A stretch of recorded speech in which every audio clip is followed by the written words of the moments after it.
जय गुरुदेव। गुरुर्ब्रह्मा गुरुर्विष्णु गुरुदेवो महेश्वरः। गुरुः साक्षात् परब्रह्म तस्मै श्री गुरुवे नमः। अर्चनी वंदनी प्रातः स्मरणी परम पूजनी गुरुदेव के चरणों में बारंबार वंदन कर आरंभ करते हैं। वास्तुशास्त्र का जब अपन अध्ययन करते हैं और गुरु शिष्य परंपरा में अध्ययन करते हैं और किसी एक शाखा कह लो, परंपरा कह लो, उसके अंतर्गत जब अपन अध्ययन करते हैं तो भ्रांतियां नहीं रहती। जैसे ईश्वर प्राप्ति के अनेकानेक मार्ग हैं, बहुत सारे पथ हैं, रास्ते हैं, मत हैं, उनको संप्रदाय भी कहते हैं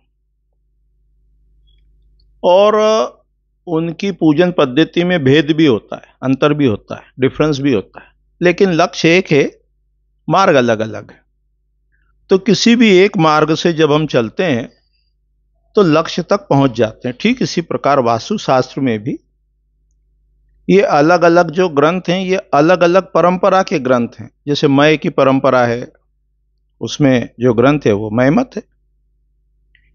ऐसे भृगुरत्रि वशिष्ठस्य, है ना, ये जितने 18 ऋषि हैं मत्स्य पुराण में, उनके 18 स्कूल से उनकी परंपरा है। तो ये विभिन्न परंपरा को जब हम एक दूसरे से जोड़ लेते हैं तो कभी बार कुछ कंफ्यूजन आ जाता है। तो इसलिए एक परंपरा के ग्रंथ से स्टडी करना चाहिए। यहां अपन ये हाईलाइट कर रहे हैं आज के इस उद्बोधन में कि क्या साउथ वेस्ट का टॉयलेट शुभ है या अशुभ है।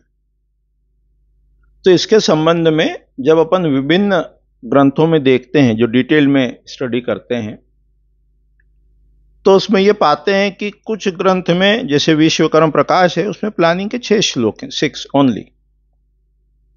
और वो जो प्लानिंग है वो नॉर्थ फेसिंग घर के लिए और ईस्ट फेसिंग घर के लिए बहुत शुभ है।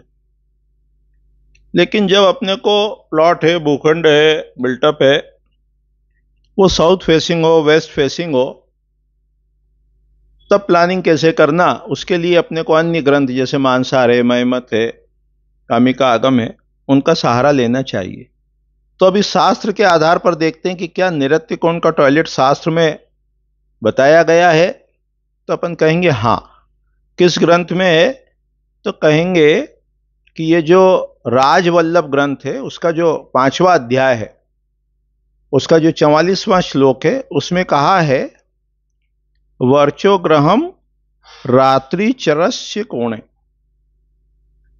कि जो शौचालय है वो नैऋत्य कोण में हो सकता है। अब ये किस फेसिंग के घर के लिए नियम बना? ये जो नियम बना, ये जो नॉर्थ फेसिंग घर हो, उत्तरमुखी घर हो, पश्चिम मुखी घर हो, उत्तरमुखी घर हो, पूर्व मुखी घर हो, हाउस जो है वो ईस्ट फेसिंग हो या नॉर्थ फेसिंग हो, उस समय जो साउथ वेस्ट कॉर्नर है उसमें शौचालय का निर्माण कर सकते हैं, क्योंकि ये रियर साइट हुई, बैक साइट हुई। तो फ्रंट में एकदम न लेते हुए पीछे टॉयलेट हो सकता है। तो ये भ्रांतियां अभी प्रचलन में है कि साउथ वेस्ट में टॉयलेट नहीं हो सकता, वो निर्मूल है। या कहें कि वो वेस्ट फेसिंग या साउथ फेसिंग घर में तो नहीं होना चाहिए, लेकिन नॉर्थ फेसिंग या ईस्ट फेसिंग घर में साउथ वेस्ट में टॉयलेट हो सकता है।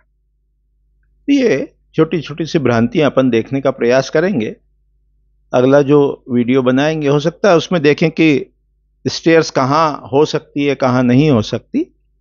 वास्तु के जो विभिन्न ग्रंथ हैं, मानसार है, मयमत है, मनुष्यालय चंद्रिका है, राजवल्लभ है, विश्वकर्म प्रकाश है, सम्रांगण सूत्रधार है, ये अपन ने ट्रांसलेट भी करे हैं और प्रिंट आउट के रूप में उपलब्ध भी हैं। तो जो भी व्यक्ति लेना चाहे वो ले भी सकता है। अपना नंबर भी अपन देते रहते हैं, 9229436758।